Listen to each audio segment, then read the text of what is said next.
over there. Okay, there it is. The other way around now. No, Yeah. just the light on the camera was not. Yeah.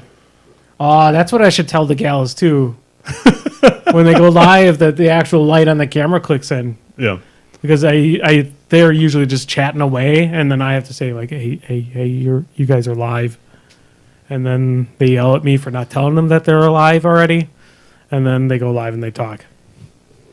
Hey, welcome to Crippled System, episode 230. This is not a prime number. Yeah. My name is Andy, and I play blacksmiths, butchers, and Kador.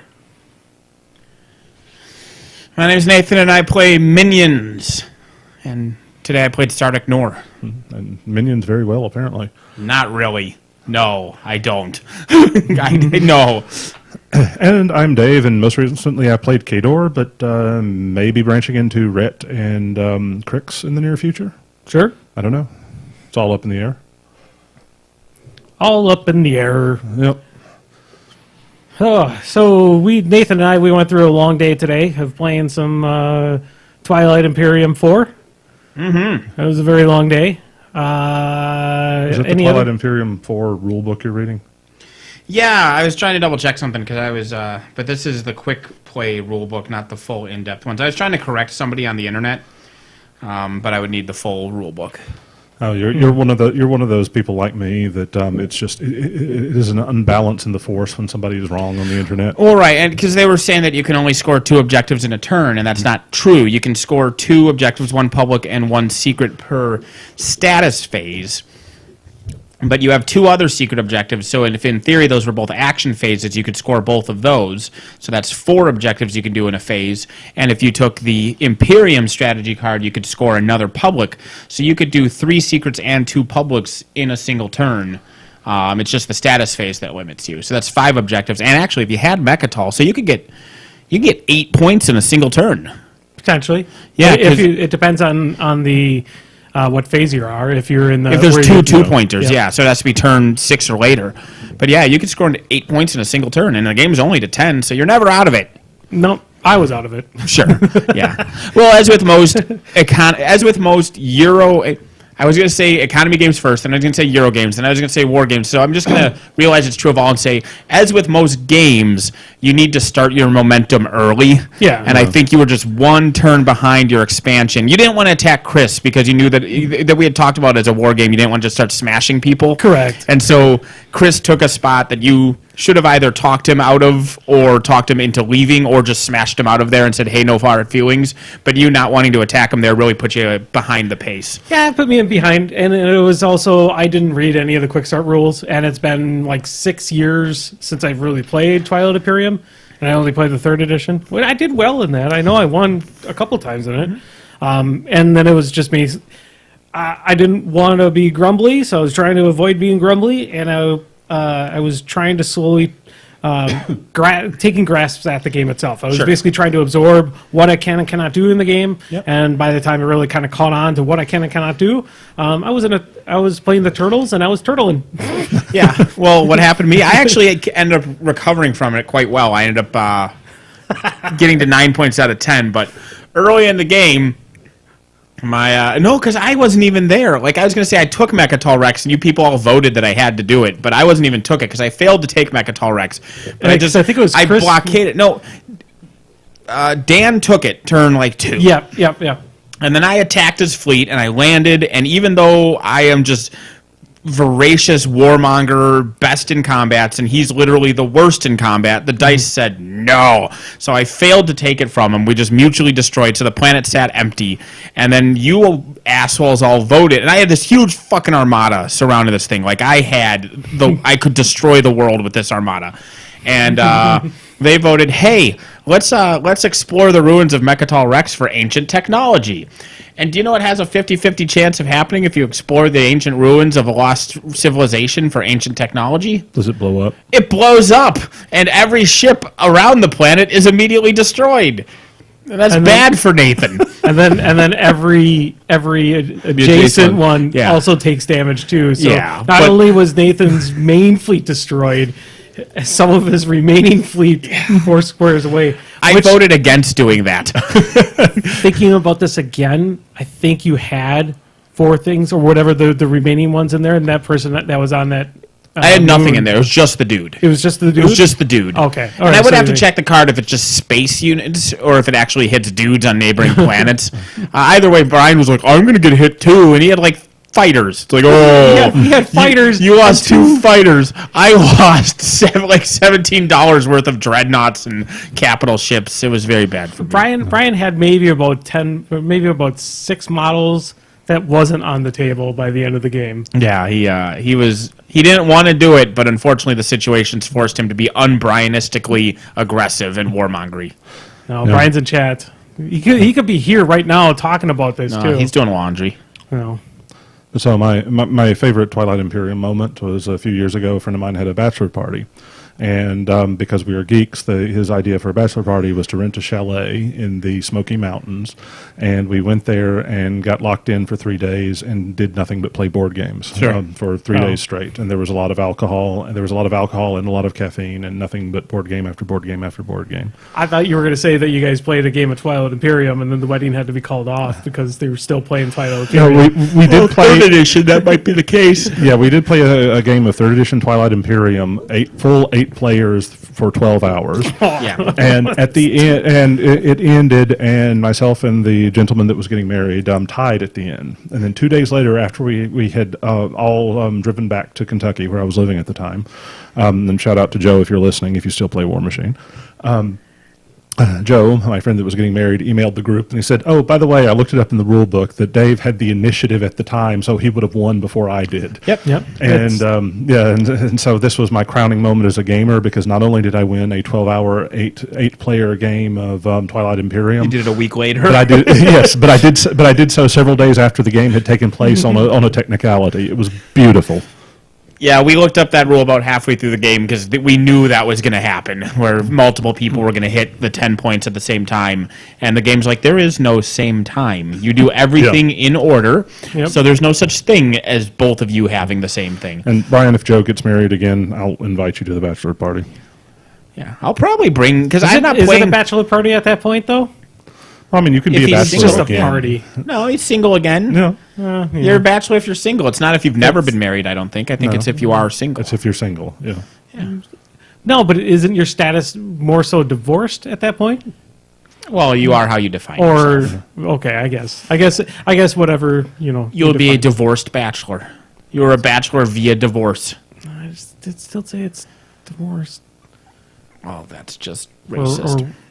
Or was it widowed? And what's the other version? Widower. Widower, yeah. Or murdered or murderer. But I'm not bringing any Warmachine to Adepticon, so I might actually bring TI and maybe play it on Saturday or something. I'm still deciding what Warmachine I'm going to bring. Because it's Who's the Boss on Friday, right? Who's the Boss is on Yeah. Friday. Yep. So- I may bring down and bring Rhett instead of Kador. I don't know. Sweet.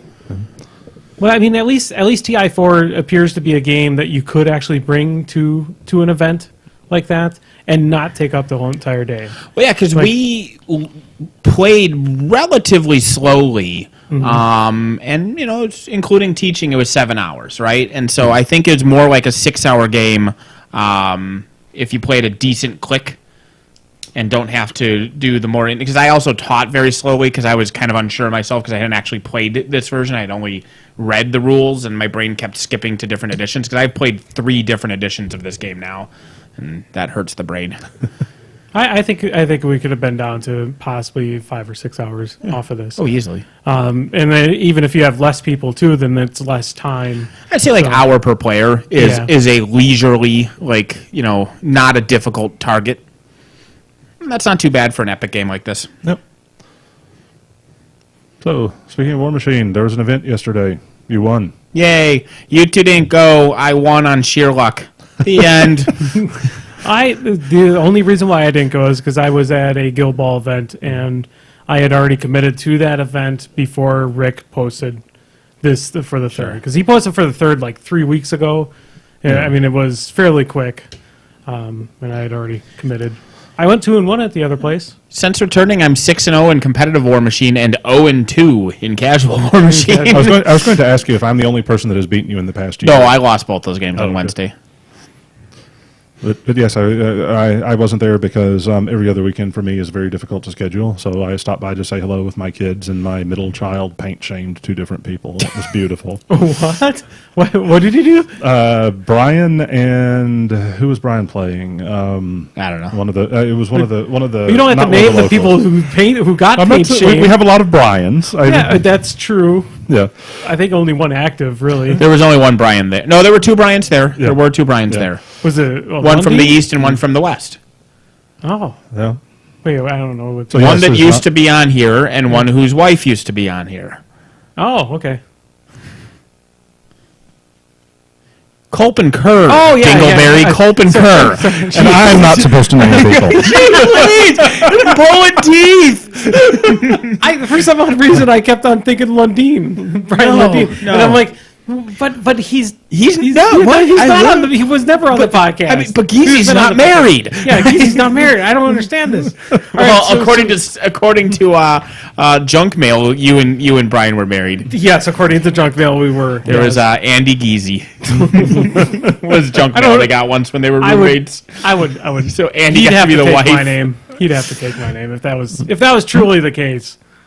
But so my 6-year-old Lars walks up to the table while they're playing and says, "Are you ever, stress on the word ever, are you ever going to paint those?" Good job, Lars. At least, Culp's got. Celeste is painting their stuff. Maybe he I know was he's talking to good. Kerr. You don't Oh, know. that's probably true too. There were 2 Brians. We just. How many Brians are there? I wish I had something to bribe you to squash that fucking dig for old technology card. What? The dig for technology card. You were like, I could squash that, and I had no trade goods. I had no nothings. Oh yeah. No. Sorry. Nah, I had nothing to give you. Because I do. It's like, hey, 50% chance we all get technology. I'm like, no, there's a 0% chance that we find technology. So you remember the objective cards that we had to reshuffle back in because of that there. The one I put in, and that's why I was asking that question, which meant that it's possible that Brian could have got it, which was an objective point to control all 4 wormholes. Oh, sure. Yeah, Or yeah. to control 2 of the wormholes, and which meant that Brian could have probably won even quicker. Yeah. So that I had to make sure I pulled that out. Fewer, quickly, lesser. Yeah, You Brian don't needed need 2 to points, headbutt. though. Yeah, I know. I mean, he was already at 8, but I saw that and I'm like, wait a second, no, I want to. Shouldn't this be how it's supposed to be? And then we decided it was supposed to be that way, and yeah. The point is, exciting game. You Lars, and your daughter can speak bird. Apparently, Yeah. she demonstrated it. Yep. Yeah, true story. Who could speak bird? His youngest. Could speak bird? Yeah. Well, That's what she said. I spent about a half hour babysitting his kids, and they were very. As they you were playing your game? No, I had Okay. finished my game, so I was watching another game, and he had informed them that they shouldn't talk to people playing because they would be very distracting, and so Sure. they latched onto the fact that I was not playing a game, and so I had to juggle 2. What are they, like 4 and 6 or Yep. something? Oh man, I had to juggle 2 completely unrelated conversations. But they would sometimes switch each other's conversations because they'd get excited about what the other one was talking about, but they were never on the same conversation at the same time. Yeah. This is how 4 and 6-year-olds work. Too bad. Yeah, Too bad. it was fine. It was fine. Keith's daughter I was wasn't keeping there them too. distracted. Keeping them. Keith's daughter would have been great to add to that whole thing too. Yeah.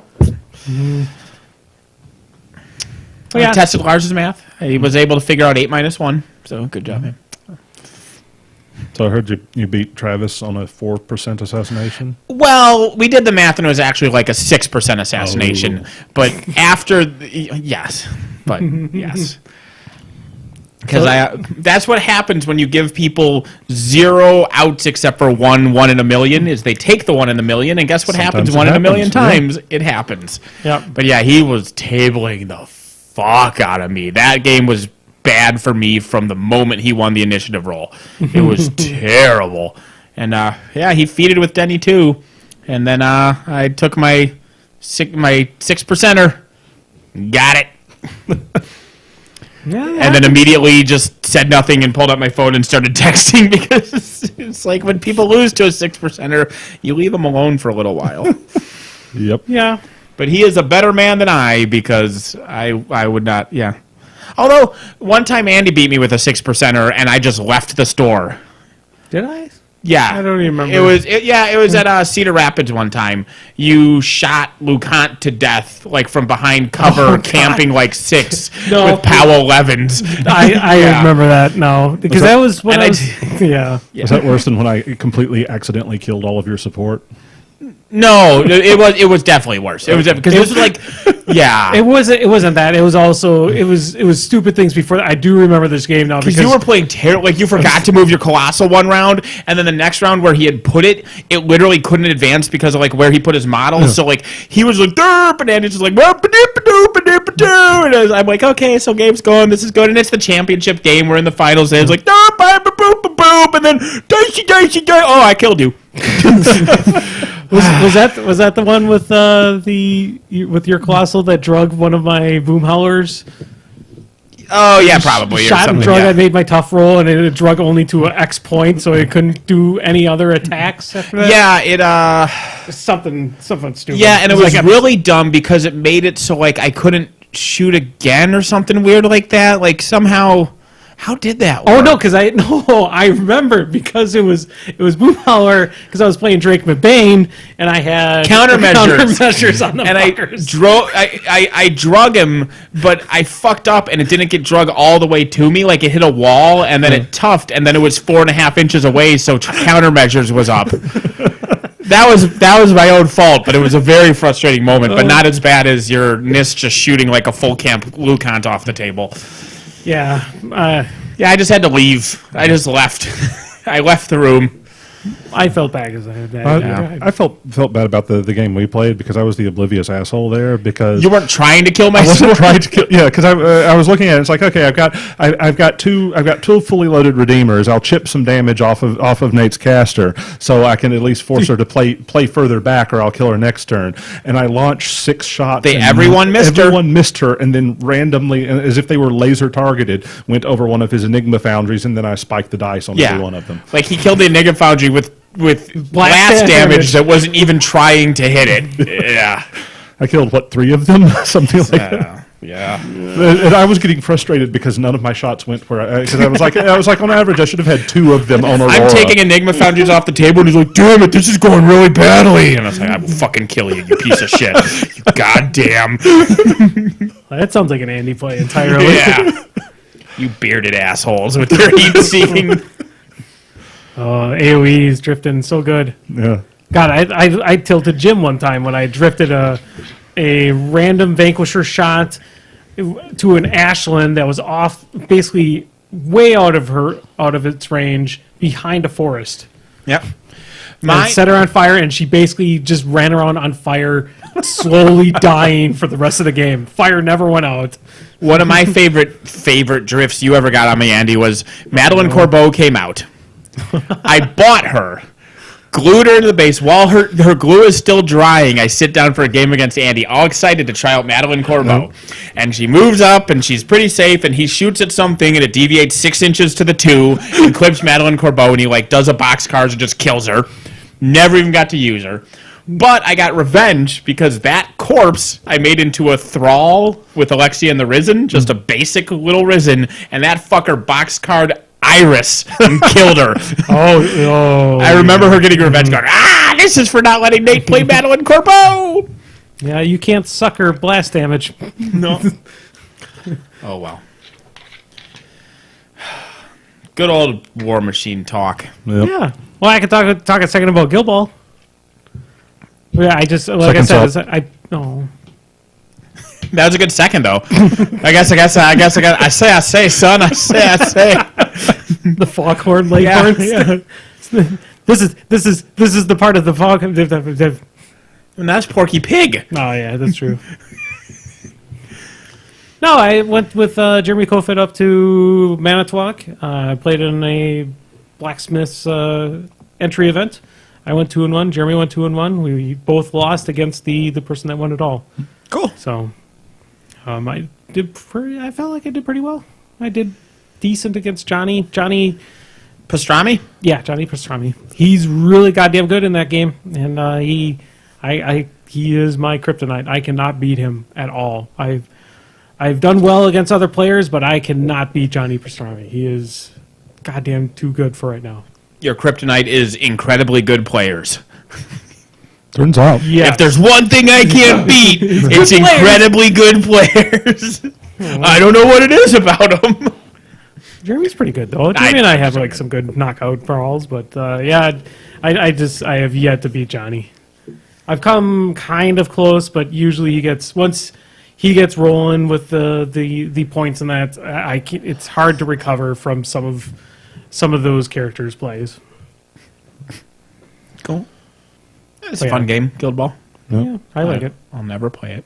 You might eventually. Maybe. I get you Popeye's chicken and some Popeye's chicken, some Fireball whiskey, and what other alcohol you like? Yes. All right, so we'll just get all that, and then we'll just go in the basement. You're going to get Nathan all the alcohol? All the alcohol. And then take me down into your basement take you down into my basement to play with your balls. We're going to play some Guild Ball. I'm going to gild your ball. Ooh. Nathan, I thought you were the one with the sex dungeon. Mm-hmm. He's more than a sex dungeon. It's sex apartments. Well, you know.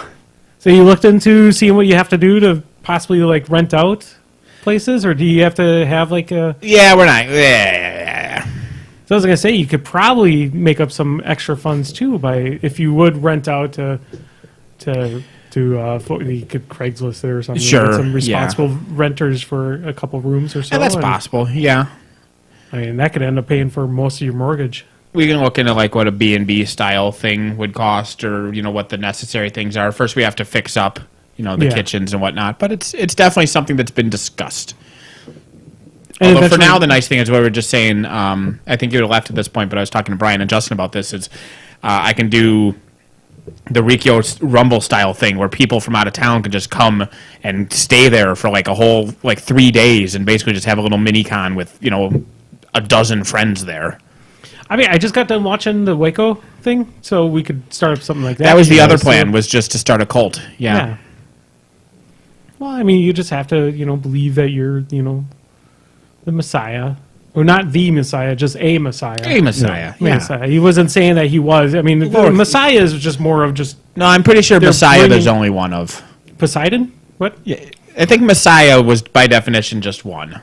Prophets you can have multiple of, but I think the Messiah is specifically the preordained Son of God brings blah, blah, blah, blah, blah. No, but the Messiah was more so just bringing... I'd have to look Depends on whether you're talking about the Jewish or Christian tradition. No, that depends on whether you think Jesus was the Messiah. All three Abrahamic faiths believe a Messiah will come. It's just only one of the three thinks that Jesus was it. The other two think we're still waiting. Like even Islam doesn't think that Muhammad was the Messiah. He was just a prophet. Okay. He was just a dude that kicked ass and God spoke through him and everything. But they still were like, you're cool.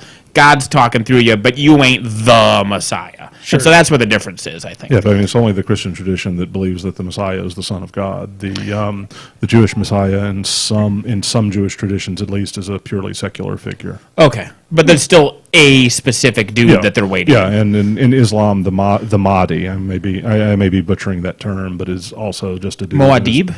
Mahdi, Mahdi, is the standard transliteration. Not Muad'Dib? No, it's not Muad'Dib. Okay.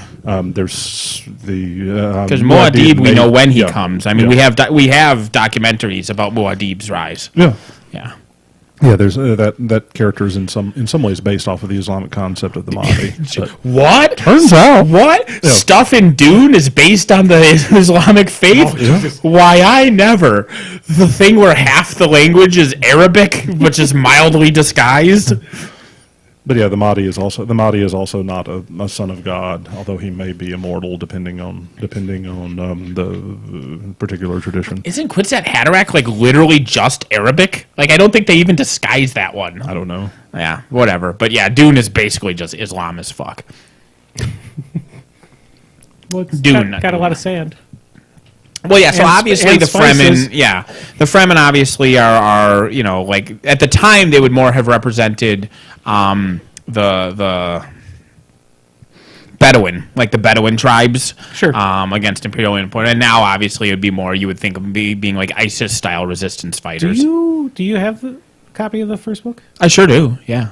Could I borrow it? Yeah. You Absolutely don't have a could. copy of the first book? Huh? And he's don't not have a a copy of huge the- I don't- reader. I used to read a lot, but that was when I was in the Army, Yeah. and I had nothing to do but sit in my Right. truck and read. Yeah. Yeah. But no, I kind of fell off the planet in that regards. I just don't read as much. I know I'm supposed to be reading a book for your guys' eventual. Technically 3 books. Oh, damn it! Because I'm not even made it for the first one. Yeah. Well, that is the thing you have. Oh no, maybe not. No, because This is I one have that the Keith thing. gave me. I don't know if his because the one I have is all 3 in 1. No, it's yeah. not all 3-1. It's about Yeah. the eighth Yeah. or so. Like, and you're talking like paperback size. Yeah. Because mine's only a little bit thicker than that, but it's like a full 8x10 size. And, Sure, but, yeah. It doesn't look like there's actually much per page on there too, but no, I mean, I used to read a lot. I mean, like all the Bachman books for Stephen King. Early '90s is kind of when I stopped. Yeah. I used to read a lot, and then I was in grad school, and I still read a lot, but it's almost entirely publications and computer science. Yeah, I'm looking into. I need to get once we move the furniture and get a cable set up and everything, and force ourselves to actually live at the new place as opposed to just occasionally driving there. Sure. I need to get an Audible subscription or something and just do books on tape because 2-hour round trip commute every day. That's plenty of time to. I mean, or I can just read books while driving. I mean, I've seen Uh-oh. people do that. I mean, it's Keith has a great story about he ran out of gas because he couldn't see his gas gauge because he was watching House of Cards on his iPad. He just like propped it right there. He was driving and watching House of Cards. And by great story, I mean horrifying story. I mean, I play WoW enough where I'm watching something on the side, though. But there are times, though, when I'm watching something on the side and my character just runs off a cliff. Yeah. I tell myself, I'm like, oh, I could do that kind of stuff. And then occasionally I hit a rumble strip and I'm like, maybe I should put the phone away. Yeah, no, that's, oh, man. Oof, Yeah. ugh. So we all think we can do the thing we yell at other people for doing, right? You Yeah. see some asshole veering and he's texting. You're like, put your phone down! What are you doing driving while texting? And then over there I go. Yeah. So Arctic Circle is starting a fight on the chat room, asking any version of the movie Dune that we'd suggest. I like the Lynch version, and I am getting out of Nathan's reach at the moment. Well, there's almost a good version of Dune. I like the special effects. There's a boring miniseries and a bizarre as fuck movie, and those are your 2 choices. We've talked about this before. I want to build the plexiglass cosplay of the armor that they have in their knife fight. Yeah. I mean,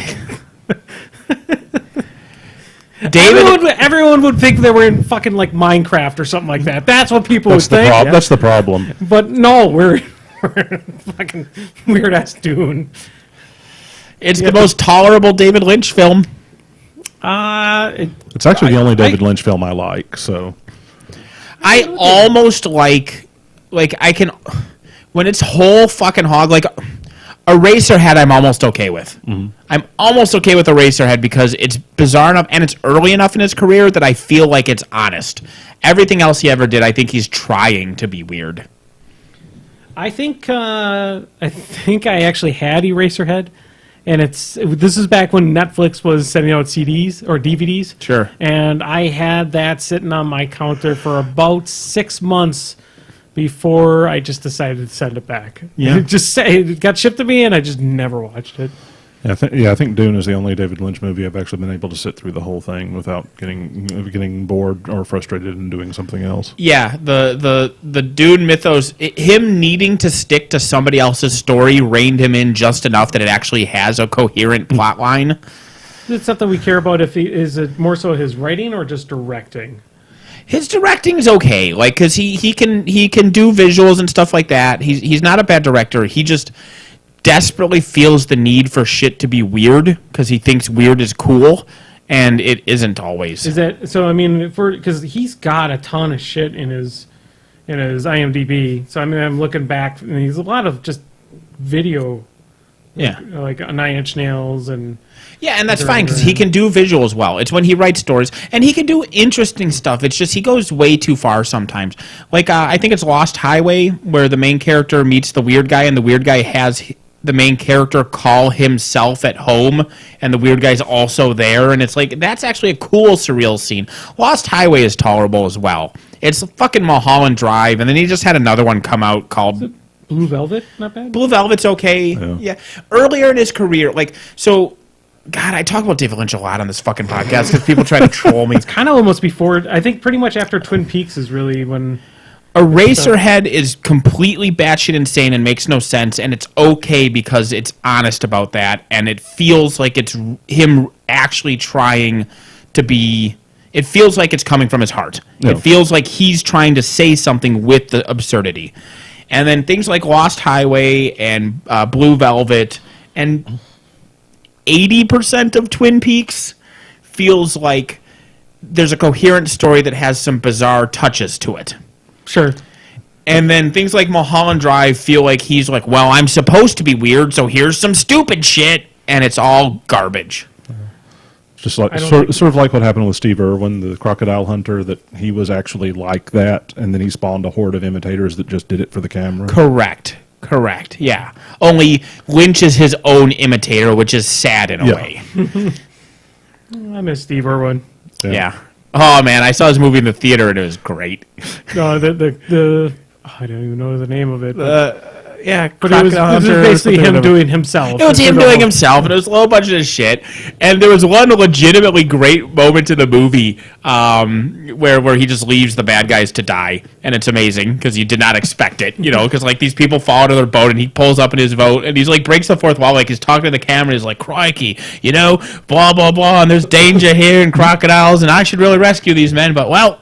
Nature's way, and then he just motors away and just leaves them there to get eaten by crocodiles, and it's glorious. Oh, he was in Happy Feet. Was he? Did he like play himself or something? Yeah, he was a voice in Happy Feet. Huh. As himself or as a character? No, just as a character.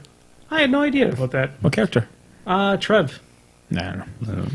It was one of it. Happy Feet is another great film by George Miller. Happy Feet is in my top 5 George Miller movies. Yep. Who's George Miller? Oh.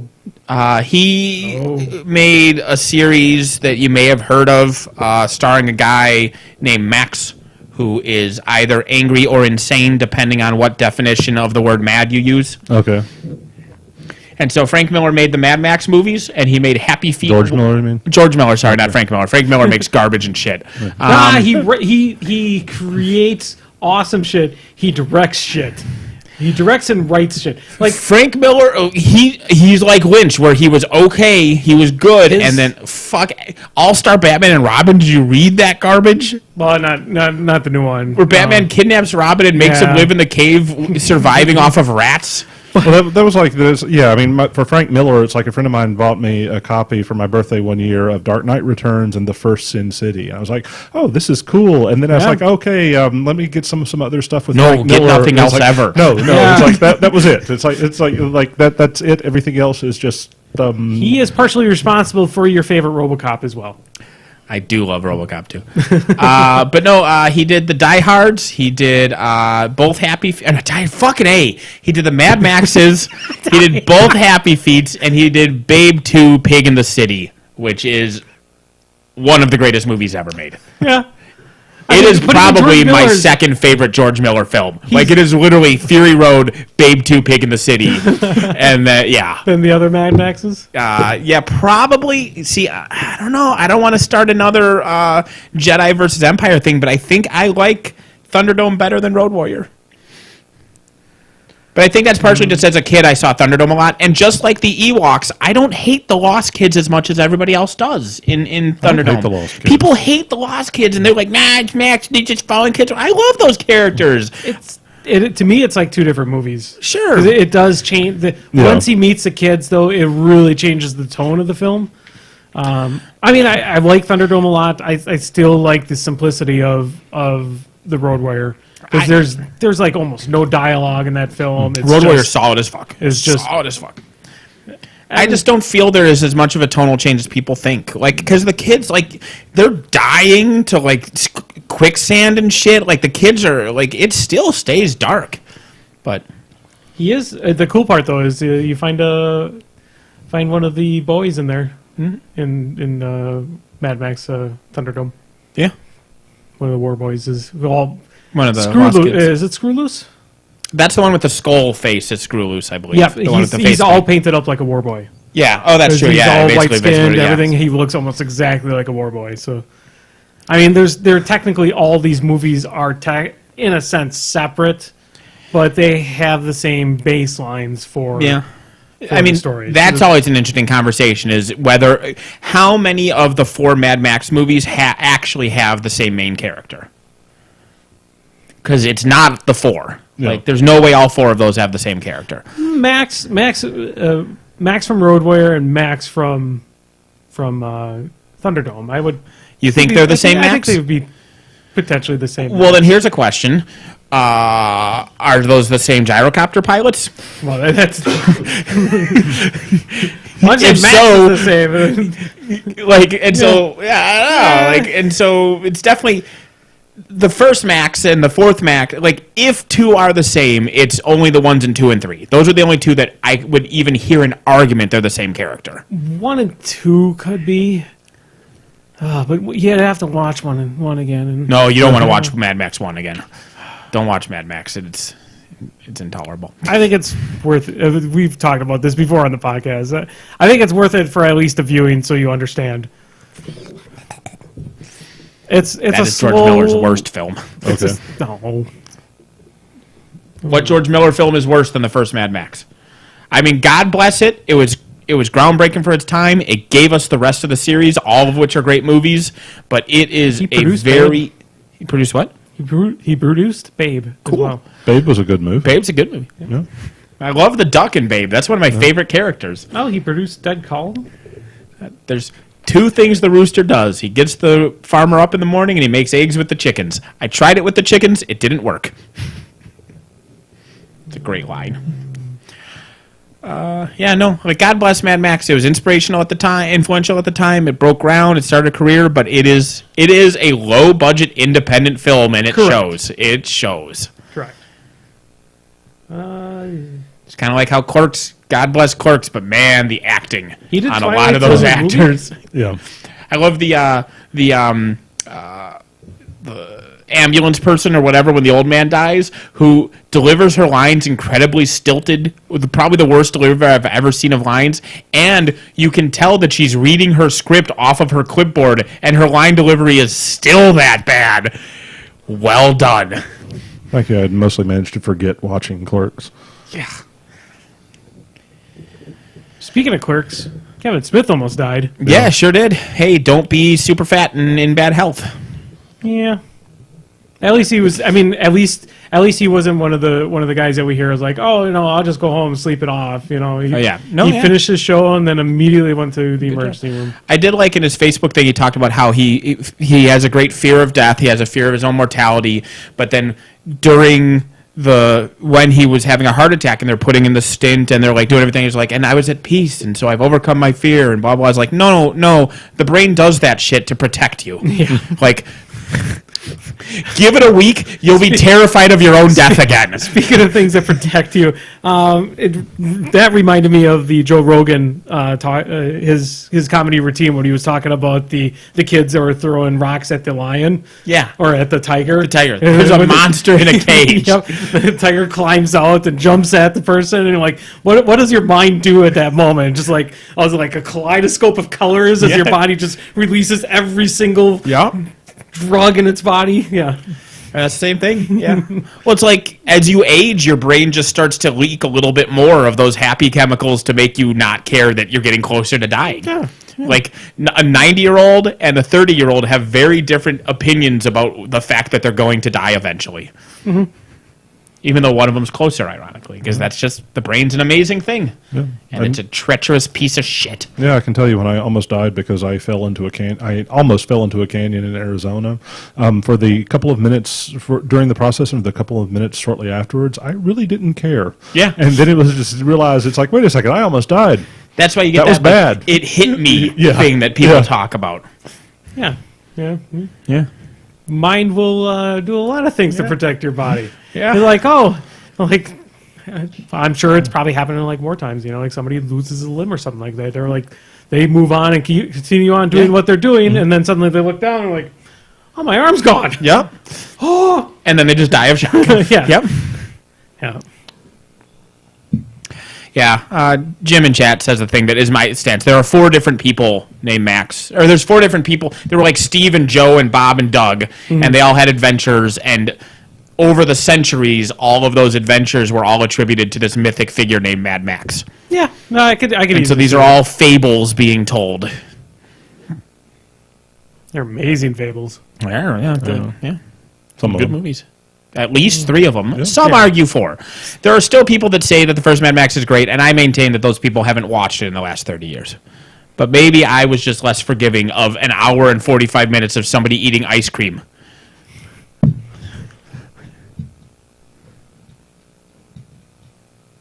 On a beach. Yeah. With his leather daddy police captain. Yeah, he was awesome. He is awesome. I don't know if we have really much else to talk about. CID this past week. Oh, yeah, CID. Yeah. Oh, yeah. No more 15-second rounds? No more 15-second rounds. Sexy. I mean, that was already. I mean, that was kind of already redundant with the 7-turn limit. It was redundant, so it was stupid, so Yeah. it's good to see it gone. Yeah. Yep. The other thing that was kind of surprising to me is I was expecting, because we had heard for a while that 3 out of the 6 scenarios in Steamroller were getting updated. I was kind of surprised because I had anticipated Spread the Net getting changed because it was the most polarizing scenario of all of them. That I'm on the side of I really like Spread the Net, but that's the scenario that everybody either loves or hates, and I was kind of expecting it to get tweaked and somehow, and it didn't. And so I was honestly somewhat surprised that now, and if Steamroller 2018 looks like what the CID is, the average scenario is going to be more live than it was. Like, so I some of personally them you think can it's a score good thing. 6 points in a turn. Yeah. Like, but Yep. So, yes, we're talking about the Steamroller 2018 CID from Jim's question in the chat. what other CID could we possibly be talking about? That's supposedly coming out at Lock and Load then, right? Is it actually coming out like I don't know if they're going to they might push it out before then. Yeah, I believe the expectation right now is that it will be live the day after Lock and Load. And yeah, that was we had a minor tweak to one of the scenarios. 2 of the slower scenarios were pulled out in favor for new, also very fast scenarios. So I mean, get used to more scenario elements in the game. I think on the whole the changes were good because the handful of the couple of slow scenarios were still often in situations where you didn't have a whole lot of scenario play. So now there's going to be scenario play in almost all games. I'm kind of disappointed that there wasn't anything done for incorporeal because I don't like the way that interacts with the scoring game. Yeah. But I mean, it's nice to see that Privateer Press thinks that aggressive scenario play is how the competitive game should be played. Yeah. They also talked about the new Champions format, and although With the change to theme forces and whatnot. yeah, As well. yeah, realistically, I think more importantly than the actual You did a head shaky thing like that was news to you. I didn't know that they were talking about champions. The way they're changing ADR in both Champions and Masters, so because it's an ADR change which affects both of those Yeah. in their own Sure. way, is there will be limited casters, Yep. like it's been, but they will also have a limited number of theme forces that you're allowed to use. So Oh. it would be those casters in those, or not in theme, I believe is also accepted. I believe I it think is they just only those ban- themes. it must be It must in be- it one. must It be in can't. those themes. It wasn't just However, they banned the other themes. The last thing they were talking about that seemed to be on the side of doing it is removing ADR from Masters and just setting up so that the only thing that separates Masters from a normal Steamroller is that it has to have like all of the competitive boxes checked. Like, well, I mean, you have to be painted, you have to be in Death Clock. And what was the other rule? But it was basically. So it just was, getting rid of the that's- specialist mechanic then. Yeah. That's different than normal masters. Normal masters didn't have to be painted. It was Right. Champions is the one that was Right. The, So the they're painted changing around, requirement. and so Masters, changing, instead of being yeah. mechanically different, would just be the upper, Sure. whatever. Which is silly because that means that events like Adepticon are automatically nothing but Masters events. Yeah. Yeah. But yeah, The other thing with the ADR is that new casters would not automatically join the roster. Well, Okay. I think more so. I mean, more so than just in addition to adding the casters, they added the themes to the ADR. I think the more important difference there is that they said that instead of picking underplayed casters for ADR, which is what they have done in the past, and then adding new casters to that, they are specifically choosing casters to curate an interesting meta for They champions. claimed originally that that's what they were doing. When they first rolled out the ADR concept, they said it was that they wanted to have casters in your selection. Not that they wanted to put individually underplayed casters in there, but put combinations that were underrepresented. So if everybody who took Nemo 3 also took Sturgis 1, for example, they would just make sure that Nemo and Sturgis weren't on there at the same time. It wasn't just nobody takes Sturgis, shove him on there. Now, that might That's be what what they it turned were out. That's doing, kinda what it turned but their into. original claim was that they Yeah. were doing what they are now again claiming they were doing, so take that for what it's worth. Well, I mean, in the past they were saying the idea was choosing stuff for underrepresented stuff. That was not their original claim. Well, When they that was- first rolled it out, they claimed it was to make combinations that were less seen, not individual casters that were Oh less yeah, seen. yeah. I'm saying, but it's just from the beginning, the motivation was to bring things to the table that weren't seen as often, whether that's individual weren't seen casters as or a often? combination. Well, that's And Yeah. reward them by giving them the Yeah. the option for the new a sidebar. Yeah, the new stated goal is not based on underplayed stuff or underplayed combinations, but instead of just putting together an interesting and balanced meta to deal with. Which is why, like for Ret, which seems to be underperforming recently, they have one of Alara 2 in Defenders, which is one of the highest performing Ret setups right now is in it, but they took away most of the power. Most of the power casters are not in it.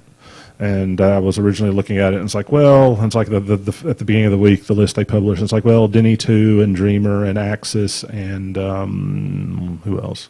There was somebody else on the list, but Denny 2, Dreamer, and Axis, they're kind of going to dominate that, and then they revised the list and took out Denny 2, Dreamer, and Axis. Oh, also, speaking of Axis and Dreamer, is that the ADRs won't all have 4. So Yep. it won't be silly where, like, Convergence has 4 of Convergence their is- 6 and Grimkin have 4 of their 5, Crucible Guard as well. Are Crucible gonna Guard be just- yeah. So they just made, so those lesser ones might only have 3 to choose from, right? or 2 or something. Not 2 would be silly because then literally that's you have no Yeah. options. Yeah. But Yeah, it's going to be. Yeah, I think the expectation is that for the limited factions, it'll be 3 casters and 2 themes. Mercenaries gets an extra caster, and you can't play the same theme in both of your pairings.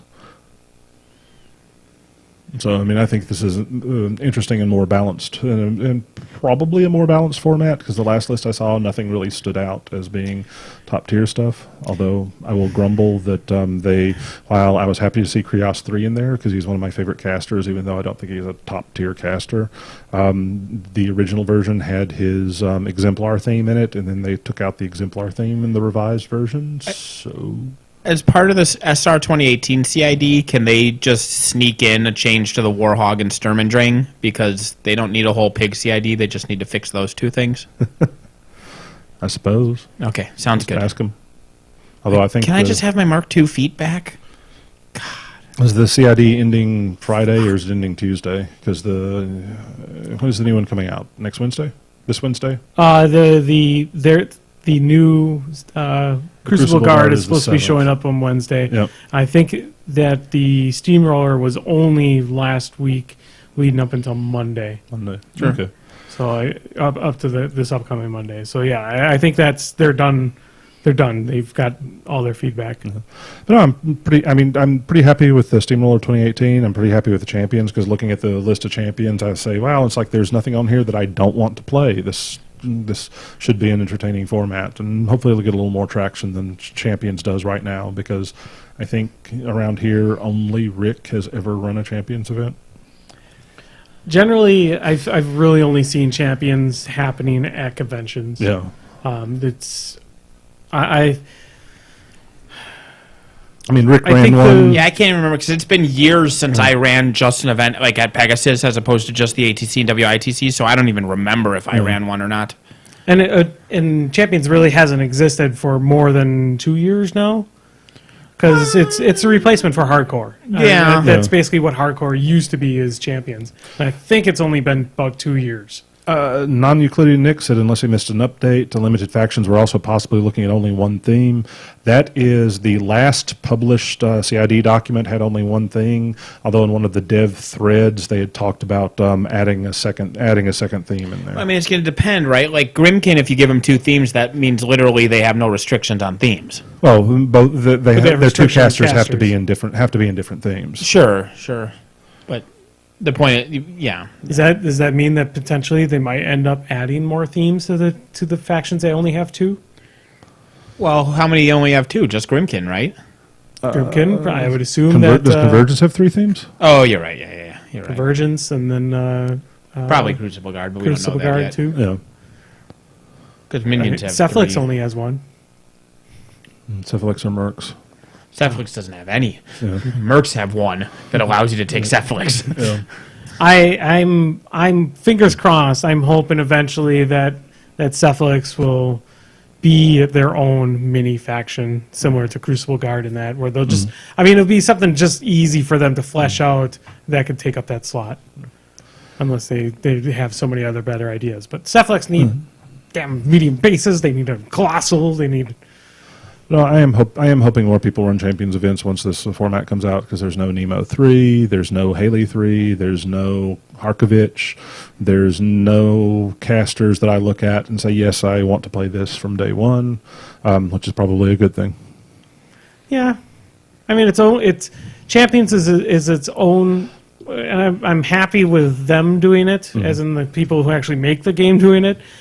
Champions appears to be similar to their own like limits on what you can take in the game, Yeah. rather than having somebody else give limits to what you can take in the game, Yeah. as in a third party. I'll say I did. Comp that's the word I Yeah. was looking at. Is comp is. Yeah, I did like the last version because, as I said, there was nothing that stood out to me as something I wanted to run in the format. Because, as we have established, I am a horsefly. I am drawn to bullshit, and nothing really stands out on the list. So I think it'll be a fun format. Yeah. I mean, for locally though, I think obviously the painting qualification is the hard one. Oh, locally, nobody's going to enforce that in an event. My Rask lost an arm, and that makes me sad. Did your other thing? That's still in my tray. But I noticed yesterday that my Rask was missing an arm, and I have no clue whether it was missing it at the last tournament or not. Like, I don't know how long that's been missing. You need another Rask? I have like 4 Rasks. Well, this was nicely, like, pro-painted. Like, by one of, was it Channing that painted all of Greg? Brian's? Oh, so you got the one I got Greg? Brian's, Oh. so whoever painted all those, yeah, so they're really nice. I might be able to help fix it. Yeah, maybe. But I'll see if I can find the arm. It might be because I took him out of his foam to take him to the event, and so it might have His just kind of arm's stuck in the probably foam. On the other hand, I'm really lazy, and since that event, that tray with all of those models has just been sitting on the floor on the passenger side of my car. Your pig died. He was so shocked by what I said. But Yeah. I know. Yeah, so that's why I can't change lists now. Is that the 2 lists I played yesterday are both just in the tray on the floor of my car. So that's what I'm going to use forever. I can't speak any bit worse. I can't speak any better or worse. You can't speak. I can't speak. I don't know what the fucking word I'm trying to say, but it's not coming out of my mouth. But I can't say anything because I'm no better. yes, that's it. Thank you.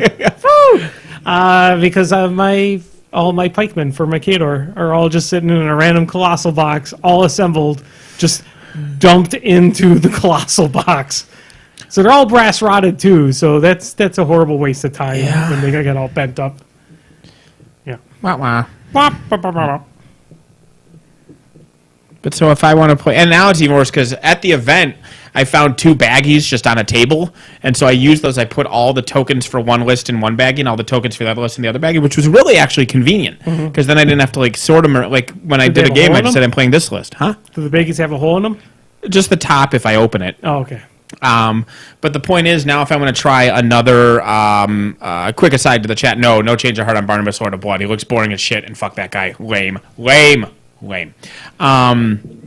If I want to try another list, I have to like sort those tokens and dig shit out and dig models out, and that's just not worth it. I'm only ever going to play these 2 lists until I die now. That's one of the things I like about being able to go and cut my own tokens is that I can just make one. I can make one complete set for each list, so I don't have to bother sorting them. Yeah. I mean, I guess I can see if I did an Arcadius list, if it would have 0 overlap with my other 2 lists, in which case I can just grid the 3rd baggie. Yeah. No. Oh, no, it does have some overlap. Harumph. That's a Frisky Dingo reference. Yeah. Okay. You haven't watched Frisky Dingo? I don't watch a lot of stuff. We should add you to the movie series we're talking about setting up with Jake. With Jake's never seen stuff, so we're talking about making Jake watch movies. So I'm all on board for making Jake watch movies. Yeah, we'll have you watch movies with Jake too, and then we can review them. Well, the theoretical plan is still to marathon. I mean, not all at once, maybe like 2 or 3 per meeting, but watch the original Star Trek movies, 1 through 6. But has Jake not seen any of those? No. Jake has not seen that. He hasn't seen Snatch. He hasn't seen... Snatch is the big thing. He needs to see Snatch. Yeah. God damn, that movie's great. It is the best movie by that guy. What else did he do? A lot of other things. Lock, Stock, and 2 Smoking Barrels, Rock and Roller, the new King Arthur one. If it's British underworld, it's him, right? With the Lock, Stock, and Snatch, and not underworld as in vampires versus werewolves. Underworld. We're Underworld talking like gang, crime. Crime underworld. Yeah. I have to look it up too. Yeah. He also did Madonna. Yeah, it's Guy Ritchie. Oh yeah, so she made him direct her in a remake of Castaway, not the Tom Hanks one, but the Italian film Castaway in the Beautiful Sea of Love or something was the original movie's title. I forget what the one he did with her is called. But it's a terrible movie, and the Italian movie was a terrible movie, and her version's even worse, and she sucks really bad in it. Swept Away. Okay. Swept Away, yeah. Revolver is not so great. Rock and Roll I love. You like Rock and Roll is a lot. Easily one of my favorites. Sure. Honestly, the Sherlock Holmes are not bad. No. I forgot he did the 2 Sherlock Holmes, which again, London crime. Yeah. Yeah. King Arthur was okay. We saying that Snatch is his best was not meant to be an insult to the other films. Correct. Lock, Stock is great. Rock and Roll is great. Both the Sherlock Holmeses are good. Except for the massive plot hole in the second one, but that's okay. I'll get over it one of these days. Solid B movie. The Kurgan is in those, and it's awesome. The Kurgan is like one of my favorite old WWE wrestlers. His finisher was the claw, when he would actually attach the claw onto people, and then he would refuse to let go of the claw, and he would just drag the people up the ramp and out the back of the Titantron. I think you'll find that the Kurgan is actually a character from The Highlander. Yeah. And that the wrestler who did the claw was Mankind, who did the mandible claw. The mandible claw is different than the different. actual claw. Also, as a kid, I was like, that doesn't make any sense, and I did the mandible claw to myself. It's really painful. Oh, yeah. If you grab underneath the tongue there and just pinch Yep. through the jaw, yeah, it's really fucking painful. I'm like, is that really? Oh, God! Yeah, I would tap out to that. So much where you will have difficulty biting down to prevent that from happening. Yeah. Yep. Anyway, we should probably go to Zappity Grumbles. Oh, really? Has it been like 45 minutes? We're an hour in. Oh, wow. Okay. Time flies when you're having time fly. Chat wanted to know about Frisky Dingo versus Archer. And Archer is more polished, but Frisky Dingo is more inappropriate and dark, and that's okay. I tried to watch Archer. I couldn't make it through the first episode. Yeah, that's, Archer is a hard sell at the beginning. Once you get going and know the characters, it is a much better show. it's one of those okay. things where the first episode is hard, but when you go back and rewatch the first episode, it is just as good. It's just that you didn't know the characters enough. Like, they don't introduce you to shit, they just drop you in. And so it's just like picking up a show halfway through and not knowing what's going on. Rewatching the pilot episode, it's a perfectly good episode of Archer. But, Also, just as good as with Archer as a Raptor. yes, in fact, better. Probably better. Everything's better when you replace the main character with a Velociraptor. Frisky Dingo is really good. The nice thing about Frisky Dingo is it's good from it's only 2 seasons, so it's first and second season. It's solid through. I could have done a little bit more. I've seen a little bit more of the Exticles because those guys were freaking amazing. But Frisky Dingo is good because it's an open shut series as compared to Archer. Unfortunately, like the most recent seasons of Archer have been not so good. The Archer in Dreamland was. I don't even know if Archer's still on. That's how little they're I making it care on. anymore because of how bad. Like, I really liked Archer Vice, and then there was the one after that where like Archer ended up dying, and then there was another season where it's like 1920s film noir, which I think is the Dreamland one. And I didn't even watch that season. I like Jim and I. We watch shows here on Fridays, and he's always liked Archer, and we started watching Archer Dreamland, and like after like the 3rd episode into it, like this is not even funny. This is just fucking bad. I also feel like even the seasons before that, like the last one at ISIS, although they changed the name once ISIS became a thing in the real world, and then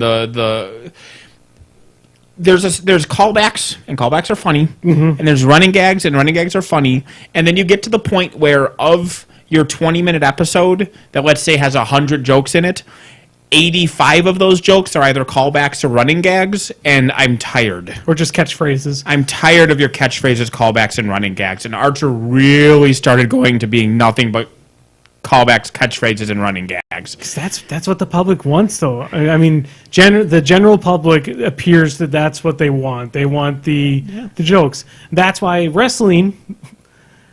I enjoy the little sight things that they do in wrestling, but then eventually they're just pandering to the audience because that's all of it. That's what happens to some of these awesome things. Now I'm wondering if I could use a machine learning algorithm to randomly generate new episodes of Archer. If it's that. Did you read the randomly generated chapter of Harry Potter? No, I mean I've done. I've done some of the stuff with like randomly generating Shakespeare and offering up to a friend of mine as campaign plot hooks. There was a Harry Potter one a couple months ago that like hit Facebook, and it's glorious. Yeah. It is some of the height of literature. It's there. Yeah. I'll send you a link later. You need to read it. It's amazing. I was laughing to incoherency when I was reading the damn thing, and really into like, what's wrong with you? And then 10 minutes later, when I could breathe, I showed it to her. I think I may have just thrown my phone at her while in the fetal position. It was solid. So a normal day at home. It's about normal. So did you see this tweet? I'm just showing this to Nathan. Oh yes, I had seen that. Yeah, Did you see this tweet, David? It's, So if you want to read it out. From Sarah O'Connor, a robot has killed a worker in a VW plant in Germany. and then her next chat. Okay, I should have thought about my name and its associations before tweeting this. Yeah, and then it's just like, I've never even watched the films. Now my feed is full of people tweeting me about Skynet. Guys, I don't know what Skynet is, and I wouldn't follow me. I tweet really boring stuff about unit wage costs and the like. It's an amazing Twitter stream of the poor gal named Sarah Connor That's like who tweets about a robot killing humans. Yeah. Well, that's like the research project I'm on. It's funded by DARPA, the Defense Advanced Research Projects Agency. Oh. And so, I mean, I work in software engineering, and especially applying artificial intelligence to software engineering. And so we were kind of joking that because we're doing artificial intelligence and specifically using AI stuff to automatically generate new programs, and we're doing this for the Defense Department, we were just joking that what we were really working on was Skynet. And so then one day we had this meeting. We're out in Annapolis having this meeting about what we're going to do to demonstrate it. And the guy that's running the project said, "You know what would be really cool is if to demonstrate your guys' technology, if you could use the AI to automatically generate an autopilot for a drone." And so we were talking at the table. Then everybody goes silent, and it's like everybody's It's a like, bad idea. "So you guys do want us to make Skynet?" Yeah. And that's like I don't want to ever be seen or videotaped like kicking a robot. Right. Like all the people that are at that initiative that they're building those cool ass mule things. I don't want to come for them. Yeah, they're dead. They're going to be the first ones to die in the robot overlords when they come to kill us all. The greatest thing about the DARPA robot like challenges and stuff like that is the people who took the footage of all the robots falling down and then they overdubbed JR from WWE, just being, "Oh my God! Oh, how could he live past that?" And it's the greatest thing because JR is the greatest thing. He is. He was great when he was calling football. Yeah, when he was, doing anything the he'll XFL. call. Oh, he's just so good. Speaking of the XFL, It's coming back. it's coming back. It'll be terrible, but it's coming back.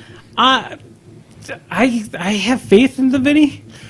Not just because I'm a WWE fan, but I have faith that last time the XFL came around, it had Some interesting too ideas. many cooks. Too many cooks. They had NBC. Well, at the same time, the previous XFL, it was kind of like to take away a lot of the protections, so there would be harder hits, but they're not doing it this time. So what's the point? Well, yeah, so there was some interesting stuff they did in the previous XFL that they could still do. Like, I enjoyed the fact that there was no kick for a point after your touchdown. You did basically a 2-point conversion, but if you ran it in, you got 2, and if you passed it, you got 1, or something like that. But the point is, it forced a more active game.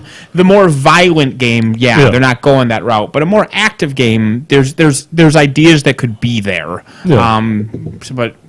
So like one of the things they mentioned too is that basically if you have a criminal record, you're not allowed. Sure, right, and that's the thing is making a competitor to the NFL is feasible, but doing the 1990s Extreme Mountain Dew Challenge version that they did the last time is not. No. And that's kind of what they went wrong with the original XFL. Yeah. They highlighted players to be the personalities of the teams, and that's not exactly. I mean, the NFL does it now, with certain players, but I don't think it was appropriate for them to do at the time. Fucking Chris Collinsworth. He's horrible. I would much rather have JR do it, Mike. Is it really the NFL or is it the broadcast networks that show the games? It's Chris Collinsworth. No, yeah, fuck It's him. Chris Collinsworth that boils down every team to 1 or 2 people. Because, man alive, does he suck. Yeah. He is the worst. He's not. Oh, no, hold on.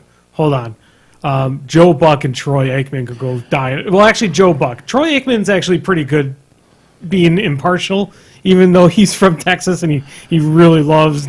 Troy Aikman's not bad. I mean, Troy Aikman is kind of overly focused on the quarterback, and he has this habit of excusing bad quarterback play. Sure. That is annoying. But Joe Buck is the one that I find difficult to listen to. Yeah, but as Arctic Circle is pointing out in the chat, though, is a football without criminal records, can that be a thing? And I think that's something that I think Vinny wants to do. Is he wants to have a clean program. Well, at the same time, how many NFL players do have criminal records?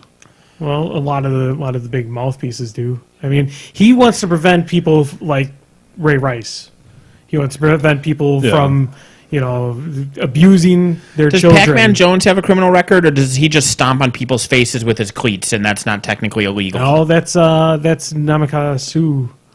He sucks too. Pac-Man Jones is the dirtiest player in any sport ever. Yeah. But he's got Pac-Man fever. Yeah. Well, but I mean, having a clean, the striving to be a cleaner game with cleaner players, I'm all for it. I mean, it could be good. It could be horrible. It's not our money. It's coming out of Vince McMahon, and Vince McMahon's fronting the whole damn thing. So hey, if I can buy some Chicago Enforcers jerseys again, that would actually be awesome. If the refs make a bad call, will Vince McMahon run out and blow out both of his quads and then just sit in the 50-yard line and refuse to move? When did he do that? When was that? That was a Royal Rumble where the two people went over the edge of their feet literally hit at the same time. Yeah. So they didn't know how to resolve it. And so he was legitimately so angry that the storyline had been fucked up that he ran out, jumped in the ring to start yelling at people. But as soon as he jumped in the ring and he took one step and both of his quads blew out and he just collapsed on the ground. And he just propped himself against the ropes because he couldn't walk and just started yelling at people. 2015 University of Texas Dallas study found that NFL players actually have a lower arrest rate than the population at large.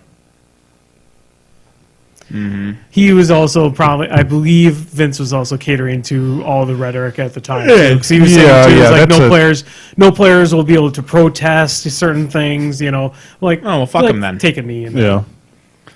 But no, that's just the I wanted to fact check that because I didn't think that the NFL actually has a problem with criminal records. I don't think it's a problem. I think it's more it's so it's a low blow, and it's the implications. It's a publicity thing, right? The implications of that are kind of shitty. Yeah, I mean, you have people like Ray Rice that And if he actually said that, like, I'm not going to let my players protest, well, then he can fuck himself and I'll never watch a game.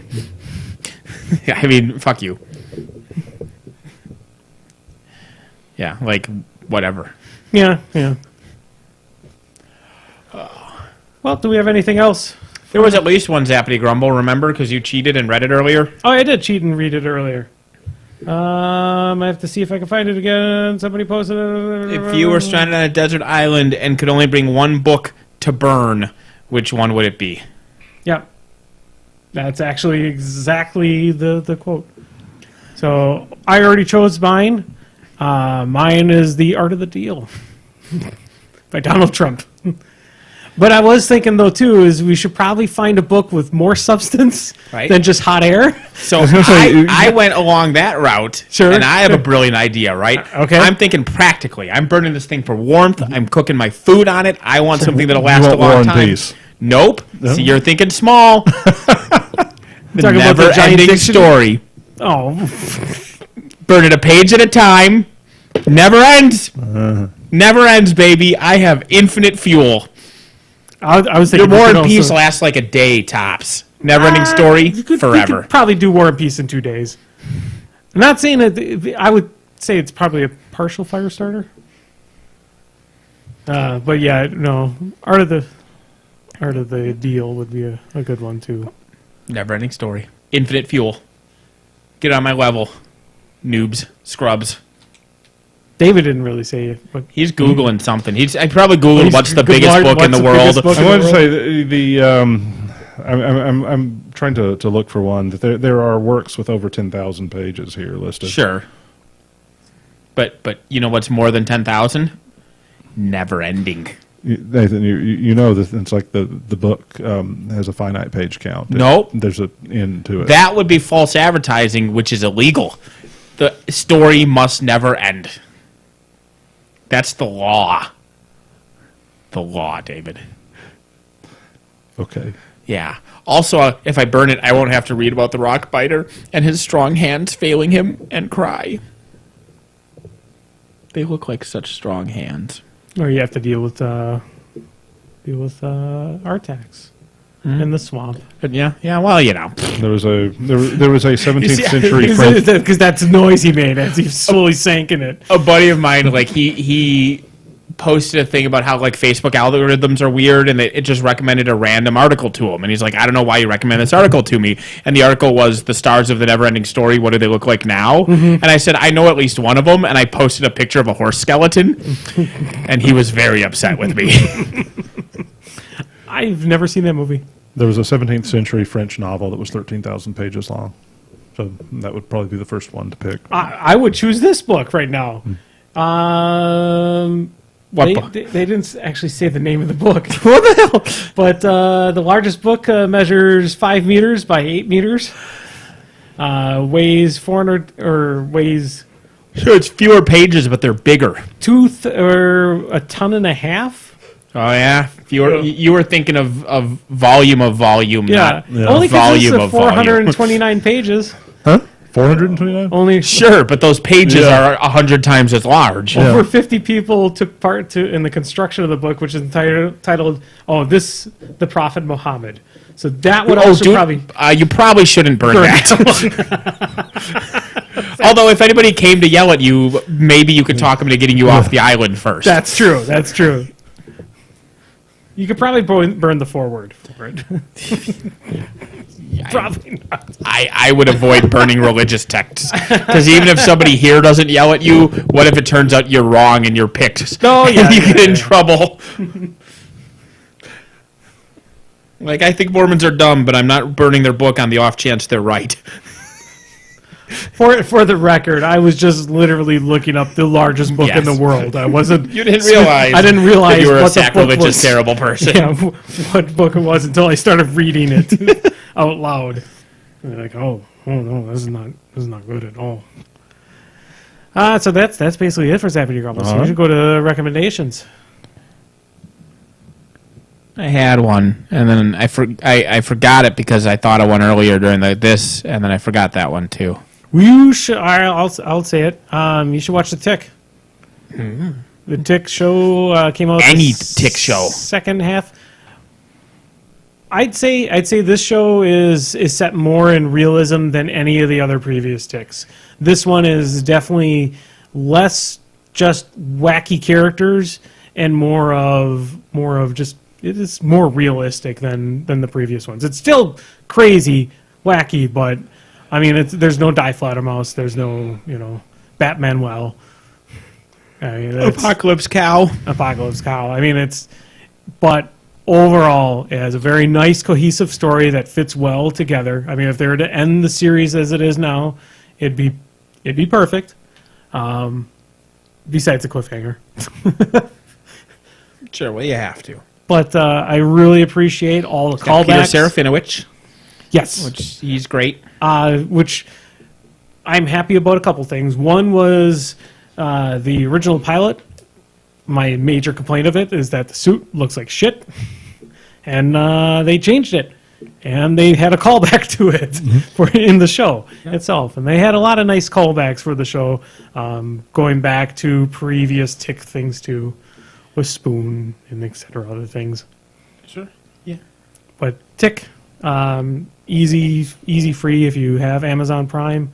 If not, if you just purchase it through Amazon, you can watch it through their video store, and it's probably not very expensive. Or you could do, isn't there like a free trial month of Amazon Prime, and then you could just watch it and then cancel your Amazon Prime? Yeah, it's worth it. It is great.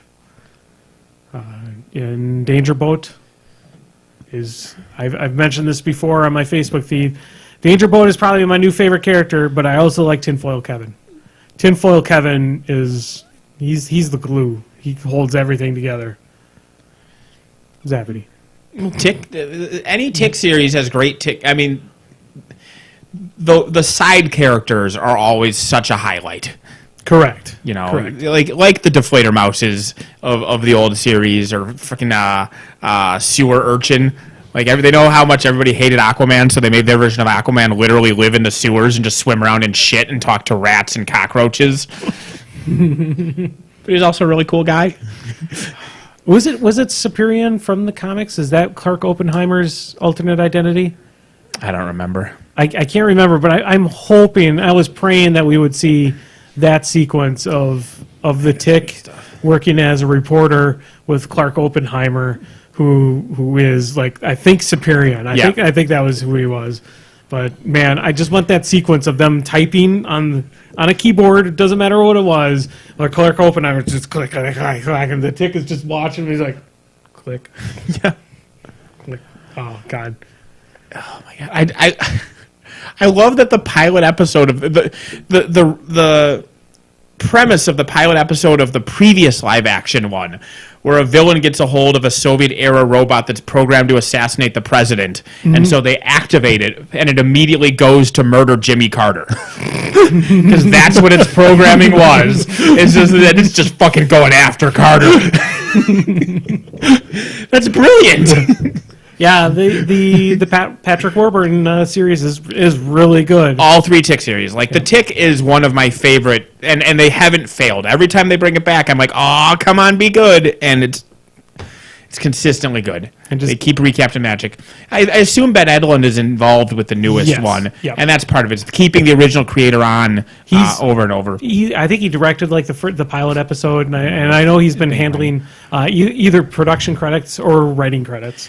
Ben Edlund is just so good in general. Like he does some sneaky good stuff too. Like he did a whole bunch of the later Buffys and Angels. Oh, sure. Like Smile Time, the episode where Angel turns into a puppet, and the whole thing. Oh, it's the whole like there's evil Sesame Street basically. Like there's Sesame Street, but the puppets are actually like demons, and they suck children's souls through the television, and that's how they feed themselves. And so Angel has to fight them, and he gets turned into a puppet. So this whole battle is just between like Muppets are fighting each other, and like he even does his evil vampire face, and there's a Muppet version of that. It's amazing. But yeah, so Ben Edlund's good. I've never watched any all the way through. I never watched any of Buffy or Angel. It's good stuff. Which is weird because I am surrounded by basically all my friends. Yeah. Like Chris, Jen, Brian, and them. They've all watched it. And I don't know why I just haven't. I think Chris's kids are named after characters from the series. Buffy goes way downhill after season 3. Like 4 is still good, and then 5 and like there's a steady drop. In my mind, but meh. At the very least, the first 3 seasons of Buffy are 3 of the best seasons of television. I know I need to watch a show too because I was unaware of his gloriousness until I watched the Repo, the genetic opera. Sure. Oh, but Anthony Head yep. is so good. I guess that's my second recommendation is Repo, the genetic opera. It's really good. Have you seen it? No. Oh, yeah. That's something we should pop into the. Yeah. Repo, the genetic opera is. Do you like musicals at all? Oh, Brother, Where Art Thou is one of my favorite films. That's not a musical. It just has a good soundtrack. It does have a really good soundtrack, but it's up there as far as best soundtracks. But I was saying that because it's kinda a musical, but not really. I mean, the music is very central to the story, you know, and there's no sequence. They're at always least in the 3 studio. of the songs. No, actually, there's more than that. Because "Oh Death," I believe, is sung by the sheriff as he's going to hang the one. Oh, yeah. The sirens actually sing. Yeah. The people sing for the baptism. Mm-hmm. The KKK people actually sing. Yeah. Like, the songs are sung. And the little girls sing. Like, actually, it might be every song in the soundtrack is sung by someone in the series. Yeah, that is actually interesting. That hadn't occurred to me. But they're not sung in their entirety, and the songs aren't plot. Like, people aren't singing what's happening in the plot like they oftentimes do in musicals. Correct. I mean, at that point, I think you're arguing semantics. I don't think I am. I don't think it's a. So what makes it a musical then? In the musical, it isn't just people singing. The songs are almost a replacement of dialogue, right? They are singing what would normally be communicated through dialogue. It is plot. And the characters are, you, the viewer, they aren't really singing. The characters are speaking to each other, but is represented to us, the viewer, as singing. Okay. If this was something actually happening, they just would say, "Hey, buddy, let's go to the mall." But us viewing it, they're like, "Hey, we're going to the mall. Aren't we going?" And people start dancing in the background. Okay. Is that the Crippled System musical? Sure. We just go to the mall? Yes. Whereas in this, it's more like kind of when a soundtrack has a song actually be on the radio, you know, where it's in the film as a song that the characters are interacting with, but it isn't the characters. Okay, that's a fair distinction. But I mean, the music was very central to it. And very correct. To central plot elements. I mean, like the sirens are in. I think the sirens would qualify in that. They would. Yeah, they would sing. They would qualify more than any other song would. But that would be in their nature themselves, being sirens. Right. No. But again, I just think a character in the story, the character is just singing a song, Yeah. which is different than dialogue is being expressed through song. And I think that's the distinction. But yeah, that is a good one, though. Yeah. What was the question? I'm not sure. You were But asking- Repo the Genetic Opera. Yeah, Repo but the that Genetic was, Opera. that was like a very good discussion for Yeah. our podcast that doesn't. Well, I just fucking love musicals and I love films, so you're combining two things. But Repo is it's Anthony Head at his best. It's got Paul Sorvino in it as well, who's actually a classically trained opera singer. Sarah Brightman is in it, and she was in the original cast of Phantom of the Phantom. Opera. She played Christine Daae. Also, oddly enough, Paris Hilton. Paris Hilton is in it, and honestly, not bad. She is the correct casting choice for that character. Correct. Like she's correct.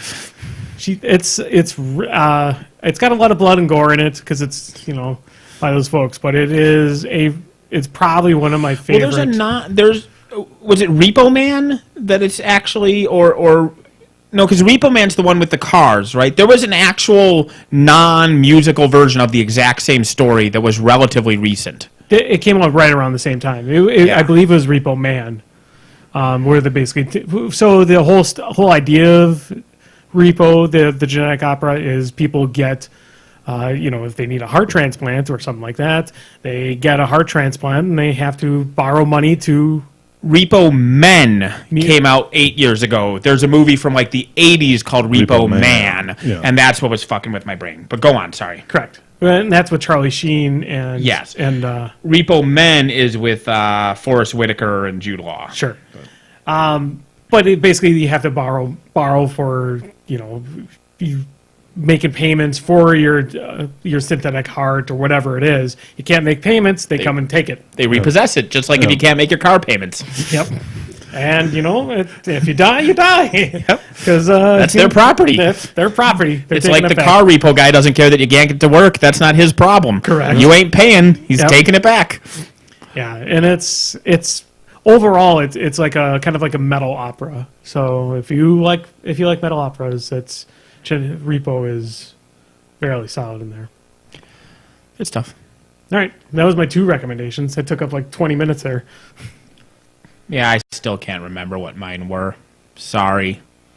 On the topic, I'll recommend "Oh Brother, Where Art Thou" if you haven't seen it. It is an excellent, excellent film on many different layers. We've talked about the Coen brothers on Anything these, Coen on here. Brothers. Amazing Coen Brothers. Yeah. They're just freaking. I mean, as compared to like David Lynch, has touched like the and just about I will say, everything the Coen brothers. I has will done recommend is- David Lynch's Dune, and that's the only David Lynch film I'll recommend. Anything from the Coen brothers is worth watching. I will recommend watching David Lynch's Dune in as much as there is a 50% chance it'll be the worst goddamn thing, but you deserve to experience it. To be honest with you, the special effects still stand. I mean, the set design and that still stand the test of time. I think from the last time I saw the film, which was about maybe 15 years ago, it still felt like the sequence where this giant slug comes into the room. I don't know what. The Spacing Guild. Yeah, where they have like almost like a train car comes in, Yeah. and then he's inside of it. Yeah. The effects for that are actually, I think they were probably all practical anyway, but it's still visually a nice movie to watch. A little dated, but not as much. I figured out my recommendation. Oh, Kind of corner, Casey. So, I was stopping by Raylene's work, just visit or whatever, and they're going off my way, and they have like some snacks for $1 up at the front. And they have some weird shit, some like oddly not like normal mainstream American stuff. It's almost more like stuff you'd see at World Market or whatever. Okay. Like they have like the chocolate pandas and stuff like that. And they have the actual black licorice, the Aussie brand and whatnot. And there was from a company called 7 Days. Which, 7 Days to Die? Yep, 7 Days to Die. Which, a- if I die in 4 more days after eating these 3 days ago, it was worth it. Oh, there's a great zombie I know.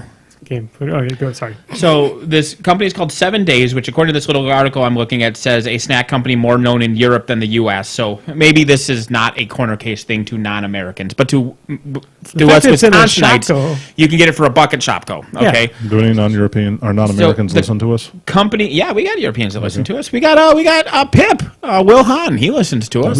We actually have. We had an Australian until I pissed him off. So 7 Days. This is a line of theirs called Pizzetti. Pizzeti. They actually look like I've heard of that. they look like bagel chips, right? They're round with the hole in the middle. The one I got was Emmentaler, tomato, and olive. That actually sounds really good. It was fucking amazing. This is like my new favorite snack. I was looking in the grocery store to see if I could find bigger bags. If I can't, I'm just going to go spend $100 on 100 of these dollar bags. And I'm going to get the other two flavors too. Oh no, I'm sorry. It was not the Emmentaler tomato olive. It was the Emmentaler tomato garlic was the one I got. That also sounds excellent. But fuck, like I got it and I'm just shoving it in my mouth waiting for Raylene, and then she gets, because we carpooled, so I was waiting for it. She gets in and I'm like, you should try one of these, they're shockingly good. And she ate one and she's like, give me that bag, and she started shoving them in her face. Fucking hell, that was like the best snack I've had. Sounds like your reaction. This is my Cheds. Yeah, it's your Cheds. This is my Cheds. Yeah, I will 'cause- Oh my God, Cheds. I will you had them bring yet? Yes, Okay. you gave me one. I will bring at least that flavor. I might buy all 3 flavors and let you each have one chip from each of the 3 flavors next week. And then we can fight over the rest of the bag. But I'll make sure there's only 2 left in each bag, so you each can have one. But I can set up another webcam with just like of you A. sitting in a corner crying, eating them. So good. So fucking good. So if you live a place where you look for those, Pizzetti by 7 Days, good. That's weird though. So there's a European snack food that's available at Shopko in the middle of Madison. Yeah. Well, actually, Shopko they tend to do more localization stuff now too, because they have a lot smaller stores. Mm-hmm. Like my hometown in Mayville, which has got 5,000 people in it, has a Shopko there. So maybe if there's some demand for it, that they ended up putting it into the store from the area. Yeah. Now there's obviously a new demand for it. This review says the Emmentaler tomato and olive was his favorite, so I'll have to try. I'm gonna on your way my way home now. I'm gonna go to Shopko and buy all 3 flavors. Depends on the olive. Is it green? Let me see I the saw picture if I can find the picture. The bag looked green, so if it's green olives, I am all for it. It looks like Kalmatas. I don't know the. Kalamata are the ones that you get in like when you get like a Greek salad that has the feta cheese and they're not like black olives, because black olives have a very smoky. No taste. Yeah, Kalamata are more vinegary like green olives. Kalamatas are the best olive. Okay. I probably would like it, but I am a huge fan of green olives. Yeah. I can eat green olives forever. I will bring Kalamata olives next time. I always have at least 2 jars of Kalamata olives, one at work and one at home, because I love olives. I found a recipe for deep fried garlic and olives, and I posted it on Facebook, and I don't know why any other food still exists. I'm going to have to try that. Yeah. The thing that even if you do, because I was looking just for deep frying garlic, because fuck yeah. And the thing they said to do was you simmer it for like a minute in water, and then you dump the garlic cloves. You do that again, then you dump the water. Then the third time you simmer for about 5 minutes. You test until it's soft, and then you dump the water, drain it, and deep fry that, because that takes some of the harshness out of it and makes it more of just the mellow garlic flavor without being just huge in your face. What, Andy? I'm wondering if this would gross anybody out, but I'm not a cook. I'm just wondering if this would work. How big of olives could you get that would be the green variety? You can get ones that are pretty big. Like I've seen ones almost as big as your thumb. Yeah. Okay. Like you can get pretty big. Could you Go to a could you fancy grocery possibly- store and look at if they're a properly fancy grocery store, they have an overpriced olive bar, or they have giant big honking olives, probably So- stuffed with garlic. Hollow them And now out. I'm going to deep fry them. Yeah. Well, they're hollow by nature because they're a pitted product. Yeah. Yeah. Put in cream cheese, Sure. bread them, Uh-huh. and make up your olive poppers. Yeah. I mean, that's probably doable. In fact, I think I've had olives with I might have had like literally that, just not breaded. I think I've had olives with fried? cheese in the middle, not deep fried. The plan was Yeah. the plan here, Andy, was deep I frying. assume, it, right? yeah, he's Yeah, going full oh yeah, popper deep style. fry like jalapeno poppers. Yeah. So I mean, but Yeah. they would be olive poppers. I'm wondering if that gonna would be an actually be taste good or not I'm going to have to pull out the deep fryer now. to make some olive poppers. Yeah. Yeah. Actually, everything deep fried is good. Welcome to Wisconsin. Yeah. I mean, I'm on a low carb diet, so I'll bread it with pork rinds, Yeah, which sure. is something you can do. I've pretty much anything pickled I'm a fan of. I like Yeah. actual pickles, and then you get like pickled red onions. Olives are a pickled product. Even like now, because I've been I'm trying to push this. The old fashioned, which you like eating at, they have like a. It's not even on their menu. Well, it might be on the menu, but they have like classic bar food for like $1, including pickled eggs and pickled pig's feet, because those are the classic. I bought those. I'm like, here's $2. Bring them to me. I want to check these off my bucket list. They were pretty good. I would pickled only do pig's it as a feet- bucket list thing. The pickled pig's feet was basically ham with a vinegar flavor to it, which I like those things. The pickled egg was just a hard-boiled egg, again, with some vinegar flavor to it, and I like those just fine. Yeah, you pickle almost anything, because apparently I just like vinegar. Balsamic vinegar, you can just drink, too. Like, if you get high enough quality balsamic vinegar, you can just sip it like a fine scotch. Yeah. Oh, yeah. Well, that's what Brian was. You don't talking even need about, high. too. You don't even need high quality balsamic vinegar to do that. Well, you can sip anything, Yeah. but in theory, you shouldn't drink certain things. All right. Wrap them in bacon before deep frying. Jim says yes. That seems like a plan too. Yeah. All right. So we're gonna try making some We'll just deep fry everything. olive poppers. We're not going to have the episode here with the fryer either, because I don't Just want right to. there on the table. I don't want an Arrested Development situation. Son of the cornballer, was that what it's called? Yeah. Ooh, balsamic on vinegar on vanilla ice cream. Yes.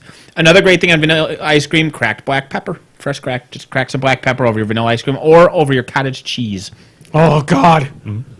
Yeah. The pepper really highlights the creamy flavor by being the Just- opposite. Well, fresh cracked black pepper is good on like everything. Well, yes, Yeah. yes. Just I mean, that's cream. they don't call it the king of spices Wait. for nothing. Did you say? Fuck you, cumin's the king of spices. No, you- it's officially it's a black pepper. Did you Bastards. say? Need Did you say usurpation. cream cheese or cottage cheese? Cottage cheese. Okay. All right. So I thought my mind went into a weird place. It's like, why would you put that on cream cheese? It's not. It's weird.